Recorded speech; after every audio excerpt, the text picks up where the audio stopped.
नमस्ते दोस्तों, आप सभी का मेरे channel life is a gift में स्वागत है। आज हम स्वामी विवेकानंद जी के जीवनी के बारे में आप सभी को बताएंगे। स्वामी विवेकानंद वेदांत के विख्यात और प्रभावशाली आध्यात्मिक गुरु थे। उनका वास्तविक नाम नरेंद्रनाथ दत्त था। उन्होंने अमेरिका स्थित शिकागो में सन 1893 में आयोजित विश्व धर्म सभा में भारत की ओर से सनातन धर्म का प्रतिनिधित्व किया था। भारत का आध्यात्मिकता से परिपूर्ण वेदांत दर्शन अमेरिका और यूरोप के हरेक देश में स्वामी विवेकानंद जी के वक्तृत्वता के कारण ही पहुंचा।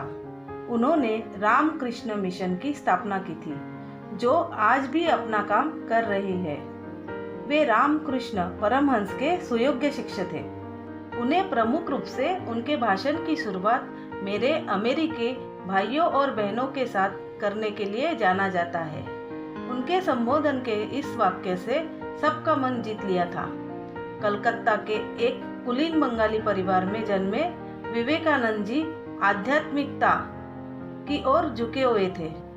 वे अपने गुरु रामकृष्ण परमहंस से काफी प्रभावित थे, जिनसे उन्होंने सीखा सारे जीवों में स्वयं परमात्मा का ही अस्तित्व है, जिनसे मानव जाति की सेवा से ही परमात्मा की सेवा की जा सकती है।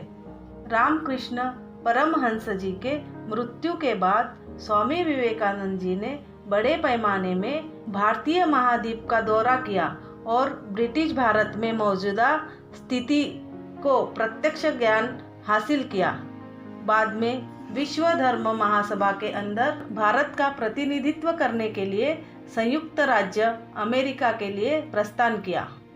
विवेकानंद जी ने अमेरिका, इंग्लैंड, यूरोप में हिंदू धर्म का प्रचार किया। सैकड़ों सार्वजनिक व्याख्यानों का आयोजन किया। भारत में विवेकानंद को एक देशभक्त सन्यासी के रूप में माना जाता है। उनके जन्म दिवस को राष्ट्रीय युवा दिवस के रूप में मनाया जाता है। स्वामी विवेकानंद जी का जन्म 12 जनवरी सन 1863 को कलकत्ता में एक कायस्थ परिवार में हुआ था। उनका नाम नरेंद्रनाथ दत्त था। पिता विश्वनाथ दत्त कलकत्ता हाईकोर्ट के एक प्रसिद्ध वकील थे। स्वामी विवेकानंद जी की माता भुवनेश्वरी देवी एक धार्मिक विचारों की महिला थी। उनका अधिकांश समय भगवान शिव के पूजा अर्चा में व्यतीत होता था। नरेंद्र के पिता और माता के धर्मशील और तर्कशील रवैये के कारण उनकी सोच को आकार देने में मदद की।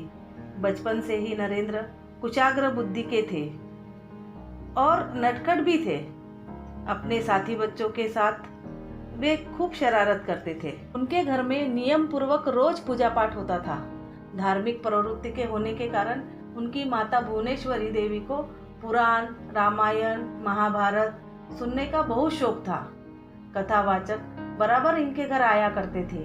नियमित रूप से भजन कीर्तन भी होता रहता था। परिवार के धार्मिक एवं आध्यात्मिक वातावरण से बालक नरेंद्र के मन में बचपन से ही आध्यात्म के संस्कार गहरे होते गए। माता पिता के धार्मिक एवं आध्यात्मिक होने के कारण बालक के मन में ईश्वर को जानने की और उसे प्राप्त करने की लालसा दिखाई देने लगी। ईश्वर के बारे में जानने की उत्सुकता में कभी कभी वह ऐसे प्रश्न पूछ बैठते थे कि उनके माता पिता और कथावाचक भी चक्कर में पड़ जाते। सन 1871 में 8 साल की उम्र में ईश्वरचंद विद्यासागर के मेट्रोपोलिटियन संस्थान में दाखला लिया, जहां वे स्कूल गए। 1877 में उनका परिवार रायपुर चला गया।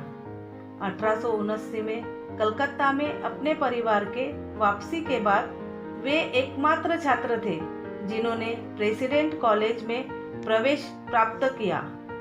वे एकमात्र छात्र थे जिन्होंने प्रेसिडेंट कॉलेज प्रवेश परीक्षा में प्रथम स्थान प्राप्त किया। वे धर्मदर्शन, इतिहास, सामाजिक विज्ञान, कला व साहित्य विद्याओं में पारंगत हासिल किया। इनकी वेद, उपनिषद, गीता, रामायण और महाभारत के अतिरिक्त हिंदू शास्त्र में गहरी रुचि थी। नरेंद्र को भारतीय शास्त्रीय संगीत में प्रशस्ति किया गया था। वे नियमित रूप से शारीरिक व्यायाम और खेल में भाग लिया करते थे। नरेंद्र ने पश्चिमी तर्क, पश्चिमी दर्शन और यूरोपियन इतिहास का अध्ययन general assembly institution of Scottish church college में किया। 1881 में ललित कला परीक्षा उत्तीर्ण की। 1884 में कला स्नातक की डिग्री पूरी की। नरेंद्र ने डेविड ह्यूम, चार्ल्स डार्विन के कामों का अध्ययन किया।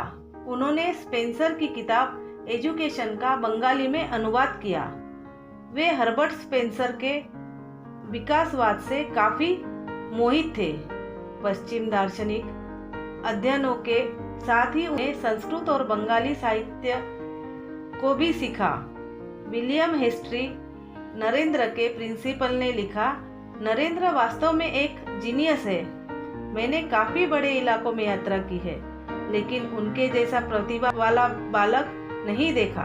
अनेकों बार उन्हें विलक्षण स्मृति वाला एक व्यक्ति भी कहा गया है। 1880 में नरेंद्र केशव चंद्र सेन के नव विधान में शामिल हुए। नरेंद्र 1884 में ब्रह्मो समाज, जो केशव चंद्र सेन और रविंद्रनाथ टैगोर के नेतृत्व में था, उनके प्रारंभिक विश्वासों को ब्रह्मो समाज, जो एक निरंकारी ईश्वर में विश्वास के कारण प्रभावित किया। बाद में उनकी मुलाकात रामकृष्ण परमहंस से हुई, जिन्होंने हिंदू धर्म पूरे विश्व में फैलाने की प्रेरणा दी। 25 वर्ष की अवस्था में नरेंद्र ने गेरुआ वस्त्र धारण कर लिया था। तत्पश्चात उन्होंने पैदल ही पूरे भारतवर्ष की यात्रा की। जापान के कई शहरों में यात्रा की। चीन और कनाडा होते हुए अमेरिका शिकागो पहुंचे। 1893 में अमेरिका शिकागो में विश्व धर्म परिषद हो रही थी। स्वामी विवेकानंद भारत का प्रतिनिधित्व करने के लिए वहां पहुंचे। उस समय यूरोप अमेरिका के लोग भारतवासियों को बहुत हीन दृष्टि से देखते थे। वहां के लोगों ने बहुत प्रयत्न किया कि स्वामी विवेकानंद को धर्म परिषद में बोलने का समय ही न दिया जाए, परंतु एक अमेरिकन प्रोफेसर के कारण उन्हें थोड़ा समय मिला। उस परिषद में उनके विचार सुनकर लोग अत्यंत प्रभावित हुए। स्वामी विवेकानंद जी ने अपनी speech sister and brothers of America से शुरुआत की, जो लोगों को बेहद पसंद आया और उनके सम्मान में 3 मिनट तक लोगों ने तालियां बजाई। परिषद में उनके विचार सुनकर सभी विद्वान आश्चर्यचकित हो गए। उसके बाद अमेरिका में उनका भव्य स्वागत हुआ। वहां उनके भक्तों का बड़ा समुदाय बन गया। 3 वर्ष वे अमेरिका रहे और वहां के लोगों को भारत के तत्वज्ञान की ज्योति प्रदान की। उनकी वक्तृत्व शैली व ज्ञान को देखते हुए वहां के मीडिया के लोगों ने उन्हें साइक्लोनिक हिंदू का नाम दिया। अध्यात्म के बिना विश्व अनाथ हो जाएगा, ऐसा वे मानते थे। विवेकानंद जी ने रामकृष्ण परमहंस मिशन की अनेक जगह शाखाएं स्थापना की। वे सदा अपने को गरीबों का सेवक कहते थे। उन्होंने रामकृष्ण परमहंस मिशन बेल्लूर में रामकृष्ण परमहंस का एक भव्य मंदिर बनाया। उनका देहांत 4 जुलाई 1902 में बेल्लूर में हुआ। उनकी समाधि आज भी स्थित है, जहां हर साल लाखों लोग उनके दर्शन को जाते हैं। अगर आपको यह वीडियो अच्छा लगा तो इस वीडियो को लाइक करें, शेयर करें और हमारे channel life is a gift को सब्सक्राइब करें। धन्यवाद।